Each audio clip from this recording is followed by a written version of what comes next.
ایک ایسی قوم جو بری طرح سے عذاب الہی کا شکار ہوئی۔ آخرکار اللہ تعالی نے اسے کون سے عذاب سے دوچار کیا اور وہ کس گناہ میں مبتلا تھے؟ آخرکار ان کا کیا انجام ہوا، اس ویڈیو کے اندر جانتے ہیں۔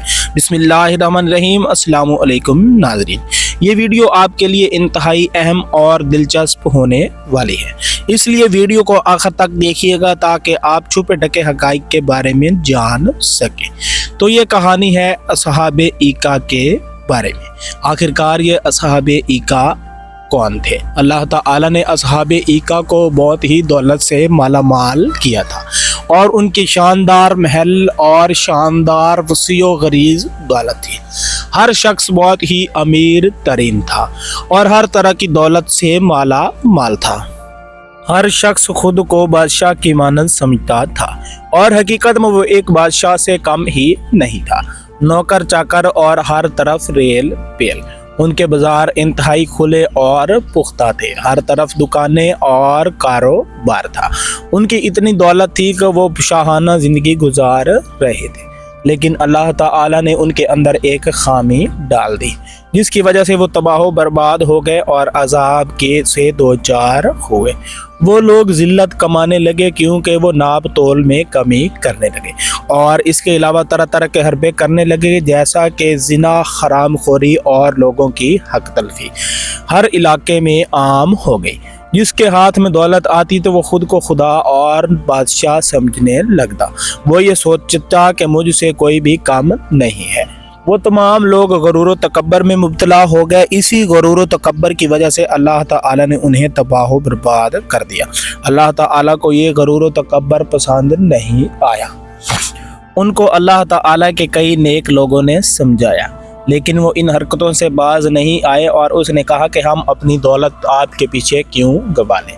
اگر ہم ناپ تول میں کمی کرتے ہیں تو ہمیں اس سے اچھا خاصا منافع ہوتا ہے، اور اگر ہم کسی کے ساتھ زیادتی کرتے ہیں اور ان کی دولت ہتھیا لیتے ہیں تو یہ بھی ہمارے کاروبار میں شامل ہے، کیونکہ ہمارا کاروبار دن دگنا رات چگنا ہو رہا ہے، لہذا وہ اپنی حرکتوں سے باز نہیں آئے۔ اللہ تعالی نے انتہائی حکمت کا رستہ اپنایا، اور جیسے کہ اللہ تعالی نے نمرود کی قوم اور اس کے علاوہ فرعون کی قوم کی اصلاح کی، اللہ تعالی نے اصحاب ایکا کے بارے میں بھی یہی فیصلہ کیا۔ اللہ تعالی چاہتا تھا کہ ان کی اصلاح کی جائے اور انہیں میری طرف واپس بلایا جائے، تاکہ یہ اپنے گناہوں سے استغفار کریں اور ناپ تول میں کمی سے بچے، اور ہر وقت کسی کے ساتھ عدل و انصاف کریں، اور نہ لوگوں کی دولت ہتھیائیں، اور نہ کہ جو کمزور لوگ ہیں ان پر ظلم و ستم کیا جائے۔ لہذا اللہ تعالی نے ان کی اصلاح کے لیے حضرت شعیب علیہ السلام کو بھیجا۔ جب حضرت شعیب علیہ السلام ان کی تربیت کر رہے تھے اور لوگوں کو سمجھا رہے تھے کہ یہ گناہ کبیرہ ہے، آپ ان چیزوں سے باز آ جائیں، لہذا اللہ تعالی کی طرف رجوع کریں اور تمام گناہوں سے مغفرت مانگیں، اور تمام گناہوں سے ہمیشہ ہمیشہ کے لیے توبہ کریں۔ لیکن ان پر کچھ بھی اثر نہ ہوا، اس کے بدلے میں کہ وہ توبہ کرتے اور اللہ تعالی کی طرف رجوع کرتے، انہوں نے حضرت شعیب علیہ السلام پر بھی ظلم و ستم شروع کر دیا۔ جب حضرت شعیب علیہ السلام پر ظلم و ستم ایک حد سے بڑھ گیا تو اللہ تعالی نے حضرت شعیب علیہ السلام کو کہا کہ آپ ان سے علیحدہ ہو جائیے، میں انہیں ان کی غلطیوں کا مزہ چکھا دیتا ہوں۔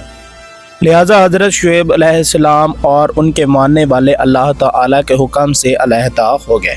جب حضرت شعیب علیہ السلام اور ان کے ماننے والے ان میں سے چلے گئے تو اللہ تعالی نے مختلف معزز فرشتوں کی یہ ڈیوٹی لگائی کہ ان پر عذاب مسلط کیا جائے۔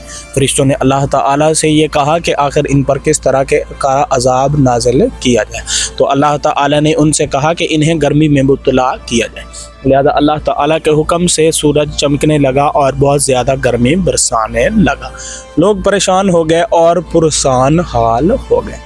پھر وہ اللہ تعالیٰ کی طرف دوڑنے لگے، لیکن اس وقت تک دیر ہو چکی تھی اور توبہ کا دروازہ بند ہو گیا تھا، لہذا انہوں نے کوشش کی لیکن ناکام رہے۔ لیکن کچھ لوگوں کی تو ابھی بھی سوچ نہ بدلی، وہ سوچ رہے تھے کہ یہ معمول کی گرمی ہے، لہذا گرمی آہستہ آہستہ بڑھنے لگی، اور لوگ پیاس اور بھوک اور گرمی کی شدت سے پسینے میں شرابور ہو گئے، اور آہستہ آہستہ لوگ مرنے لگے۔